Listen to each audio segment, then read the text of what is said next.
Although he is often overlooked, I believe that Count Dooku is one of the best characters in all of Star Wars, and today I'm going to prove it to you. We're about to dive deep into Dooku and try to understand what exactly makes him such a diamond in the rough, but before we can do that, we need a brief history of who Dooku is and how exactly he got to where he ended up. Count Dooku was born on Sereno to the ruler of the planet. He was very strong with the Force from a very young age, and after joining the Jedi Order, he quickly became one of the best students of his age. When Count Dooku was 16, he received one of the greatest privileges any Jedi could ever hope to get. Grand Master Yoda himself took on Dooku as his personal apprentice. Under his teachings, Dooku excelled and became one of the most competent Jedi in the entire order at a variety of different things. This is a very little known story, but during his Padawan tournament, where Jedi younglings showed off their skills in order to become a Padawan to a Jedi Master, Dooku defeated his friend Sifo Dyas in a duel. On its face, that might not sound very impressive. I mean, someone had to win, but Dooku was blindfolded and he had one hand tied behind his back. I don't know about you guys, but personally, if I were Sifo Dyas, I'd have to quit the Jedi Order or something, because I would never live that down in a million years. But yeah, Dooku was one heck of a swordsman, that's all I'm saying. In fact, he was so devoted to becoming the most skilled lightsaber duelist that he could possibly be, that when he became a Jedi Knight, he got rid of his old normal lightsaber and created a new one with a very distinct curved hilt. Funnily enough, it glowed blue when orcs were nearby. Oh sorry, that was Bilbo Baggins' sword, Sting, but Dooku's saber was actually blue in the beginning. After Dooku became a Jedi Master and one of the most well-known and legendary Jedi in the entire order, he took on an apprentice, some random guy that you may or may not know who goes by the name of Qui-Gon Jinn. Dooku and Qui-Gon became very close with one another very fast and went on dozens of missions together. Under Dooku's teachings, Qui-Gon became a Jedi Knight and then eventually a Jedi Master. He himself took on a Padawan who, again, you may or may not have heard of, a guy who goes by the name of Obi-Wan Kenobi. Yeah, you probably don't know him, he's not a very popular character. Anyway, back to Dooku. When he was around 60 years old, man, those years flew by, Dooku took a trip home back to his home planet, Sereno, and claimed the title of the Count of Sereno, along with taking control of the family fortune, which was one of the largest in the galaxy. This is when Dooku started going by the name Count Dooku, since the title was now officially his, and let's be honest, Count Dooku is such a sick name to say. Around this general time, Count Dooku was approached by Darth Sidious, and his absolute hatred of the Republic and its obvious corruption was just what he was looking for to lead his separatist movement. There was one final thing that happened that really served to shape Dooku and his descent to the dark side. His old apprentice, Qui-Gon Jinn, was killed by Darth Maul on Naboo. However, when Dooku confronted Darth Sidious about this, Sidious brushed it aside as a necessary evil that led to a greater good. And besides, now that Maul was dead, Dooku could officially become his new apprentice. They were cut off in their meeting, however, by the intrusion of Jedi Master Yaddle. She had heard their conversation and wanted Dooku to help her fight Sidious. Hesitating only for a minute, Dooku engaged Yaddle in a lightsaber duel, and it was not even close. He wiped the floor with her and showed once again just how good of a duelist he really was. After the fight was over and Yaddle was dead, Sidious formally appointed Count Dooku as his new apprentice and gave him the title of Darth Tyrannus, which only got said like 3 times in all of Star Wars, but I gotta admit, is a banging name. Anyway, the rest is history. Dooku abandons the Jedi Order and becomes the leader of the Separatist forces, where he attempts to break away from the Republic, leading to a full-scale civil war, also known as the Clone Wars. So that's the origin story of Count Dooku, how he became one of the best Jedi in the entire order and then fell to the dark side. But you might be asking, Jedward, you loose-lipped lowlife, what does any of this have to do with Dooku being one of the greatest characters in Star Wars? Well, my dear viewer, through that dive into Dooku's history, we've learned several crucial things about him. First of all, Dooku is and always has been exceptional. He's incredibly skilled with the Force, with a lightsaber, and he is a very good thinker who genuinely understands how the world, or in this case, the galaxy, works. He can see who someone is, what motivates them, and what their next move most likely will be. This allows us to get a sense of how powerful he is, and why he was such a good Jedi and such a good Sith. Second, we now know one of the appeals of the dark side to Dooku. As a Jedi, Dooku always strived to become better and better, learning new things and new information and constantly trying to become a little stronger than he was the day before. Just like I'd become stronger if you smash that subscribe button. Thank you very much, I really appreciate it. So it makes perfect sense that at a certain point, Dooku would feel like he'd gathered all the information that he could possibly get as a Jedi, and that the best way to become more knowledgeable was to explore other areas of the Force. I mean, I'm not making this stuff up. In the words of Darth Sidious, if one is to understand the great mystery, one must study all its aspects, not just a dogmatic, narrow view of the Jedi. If you wish to become a complete and wise leader, you must embrace a larger view of the Force. I truly believe that this is an idea that Dooku would have supported fully, and I mean, to a certain extent, it is true. If you're, I don't know, let's say a baker, and you only know how to make cookies and cakes, then you will almost always lose to the guy who can make brownies and pie along with cookies and cakes. It doesn't matter how good you are at making cookies and cakes, the other guy simply has a wider range of knowledge that he can apply to whatever situation he finds himself in. So if you're a scholar like Dooku who desperately wants to understand and know more, then the dark side would certainly be a very interesting prospect for you.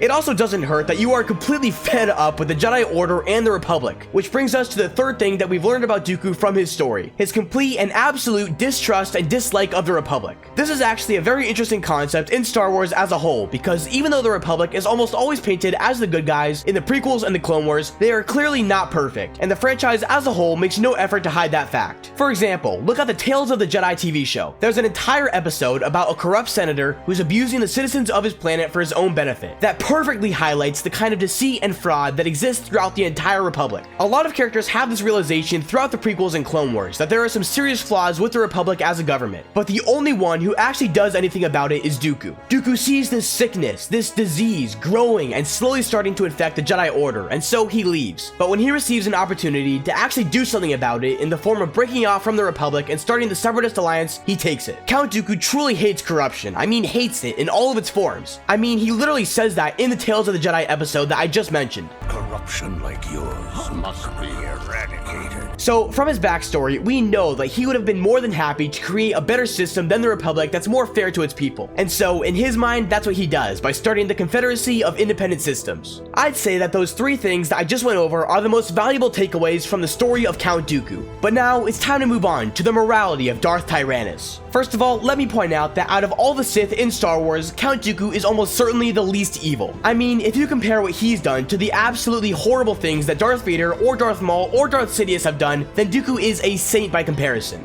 Maybe that's why all those other Sith have such cool clothing out there. I mean, it honestly really pisses me off. Look, Darth Maul's got some cool stuff, Darth Vader's got some cool stuff, even Kylo Ren's got some cool stuff, and we all know just how much worse he is. And then there's Count Dooku, who has perhaps the worst merchandise I've ever seen in my entire life. I mean, all I want to do is wear a cool shirt with Count Dooku on it that doesn't look like absolute garbage. And I can't even do that. I mean, it actually makes me sad. So I sat down and thought to myself, well, I guess if you want something done right, you gotta do it yourself. And I decided then and there to make my own Count Dooku shirt that actually looks sick. And that's what I did. I hired a graphic designer, built an online store, and then made everything as cheap as I possibly could. I mean, this awesome shirt right here that I'm wearing literally costs less than a meal at Five Guys. Let that sink in. If you want to pick up this awesome shirt for yourself, along with many other items such as sweatshirts, crew necks, and tank tops, just click the link that's in the top comment of this video and go check it out. Thank you so much, I really appreciate it. And let me know what you think in the comments. But now, let's go on to the morality of Count Dooku. Listen, I am not saying whatsoever that he always did the right thing or that he was always a glowing representation of good. However, I do think that his intentions were a lot more pure than most people believe. In my opinion, and I have nothing to really back this up with, but in my own personal opinion, I believe that the Clone Wars TV show, however awesome it is not an accurate representation of the character that George Lucas was trying to make.